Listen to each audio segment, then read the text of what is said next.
Marseille 2000, and Federer reaches his first ATP final. Despite his inexperience, Roger's first 18 months as a professional see him rocket through the rankings to become the youngest player in the world's top 100. In the final, he faces Marc Rosset, a fellow member of Switzerland's Davis Cup team, and 11 years Federer's senior. C'était dur parce que je vais gagner 7-6 au troisième, c'est 1 ou 2 points que j'ai gagné en plus que lui.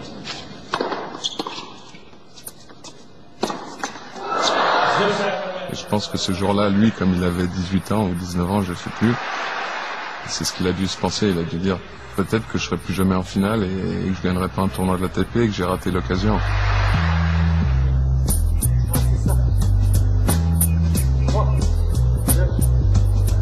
With his third season as a professional came the realization that talent alone would not be enough. Physical preparation was the key, and to this end, an old friend was recruited, Pierre Paganini, his endurance trainer from his days at the Swiss National Tennis Center.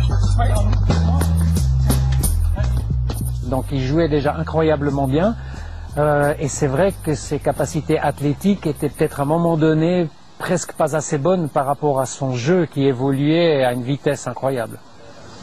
On s'est dit à l'époque qu'on allait faire un plan de 3 ans pour vraiment faire une construction athlétique complète. Il fallait que l'athlète puisse travailler à fond pour exploiter tout son potentiel, mais aussi il fallait que le jeu de jambes devienne plus précis. Il fallait donc qu'on puisse faire du travail basique, mais aussi du travail spécifique. Et on a fait ça sur plusieurs phases de 3 à 4 semaines, 3 fois par année, en 2000, 2001, 2002. Federer went into the 2001 season far better prepared than ever before, and almost immediately his hard work began to pay dividends. In Milan, Roger reached his third ATP final.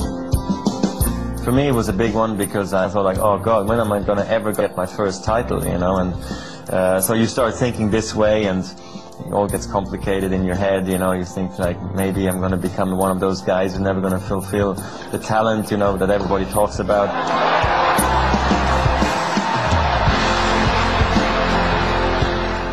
So winning Milan took pressure off my shoulders, and maybe like this you can look forward and say, whatever happens now, I got the title, I'm on the board, so maybe you can play more relaxed after that.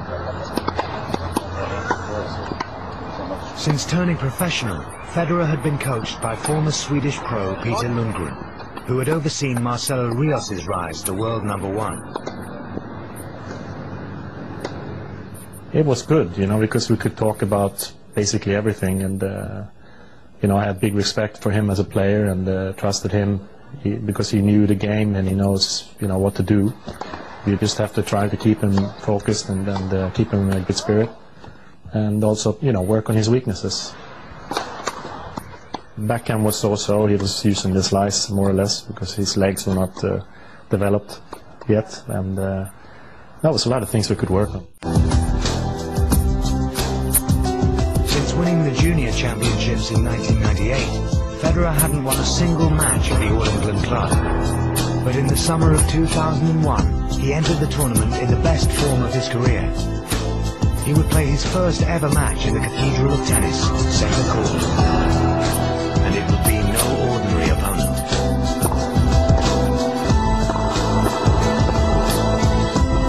The winner of 7 of the last 8 championships.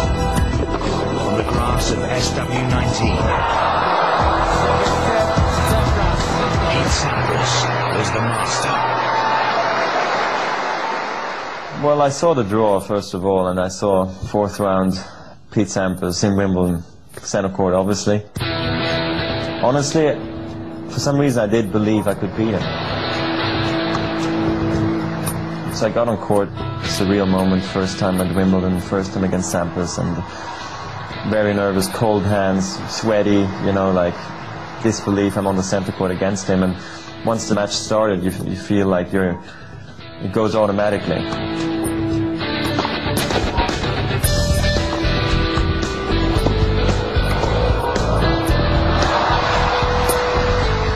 You You stop thinking of who you're playing against, what the score is and everything. You just try to win your serve.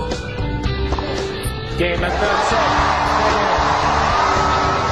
I actually played pretty good. I didn't feel like I played poorly. You know, Roger, I was, you know, surprised that he served and volleyed as much as he did. He was coming on both serves.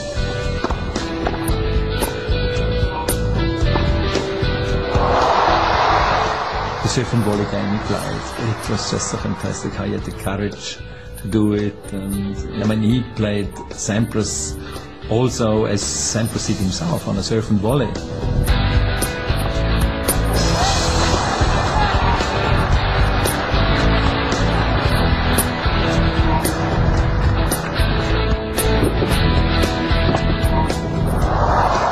I realized actually I returned the serve pretty good, so I was like, this is a good thing against Sampras at Wimbledon. You know, this is where it's going to be the most difficult to ever return the guy.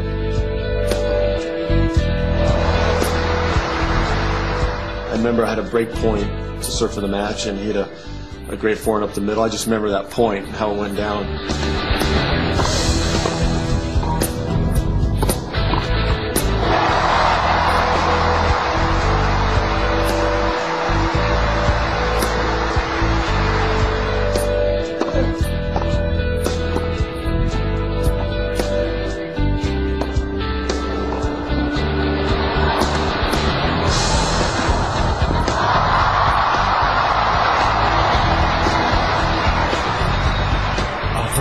Monumental sets, Federer at his match point.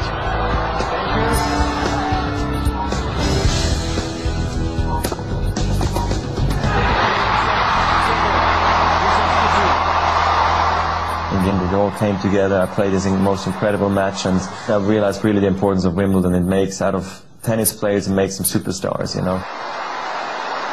It's a tough loss because it was my fifth one I was going for, and he got me. It was kind of the changing of the guard, so to speak.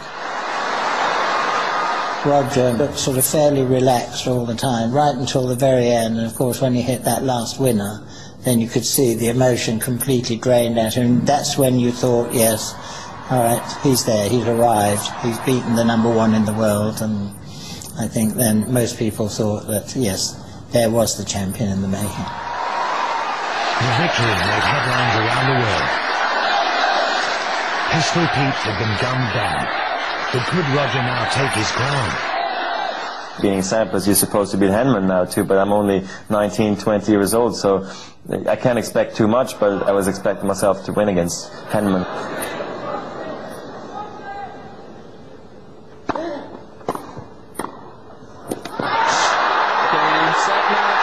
Losing was very hard. I took it very bad too. If you look at the handshake, it wasn't very nice to me towards Tim. 2-6, 7-6. Today he's one of my best friends on tour, you know, so I almost feel bad for the handshake I gave him at Wimbledon. I don't know whether he's, you know, so disgusted at the volley that he missed, but basically he was sort of looking at his bag as he shook my hand, and that was probably the last unsporting gesture that he's made. Despite the quarter-final loss, Federer's defeat of Sampras had thrust him firmly into the media spotlight. Even the traditionally reserved Swiss were quick to honour his achievement. Roger was now ranked number 13 in the world, but he was not quite the finished article. However, the encore displays of frustration were about to be conquered. He lost the match point, he smacked his racket, and then he said, okay, that's the last racket I will smack in my career. He just decided like that, and from that point, I think he almost never broke a racket anymore. And I think it shows how strong he is mentally, because he decided something, and when he takes a decision, he stays that way.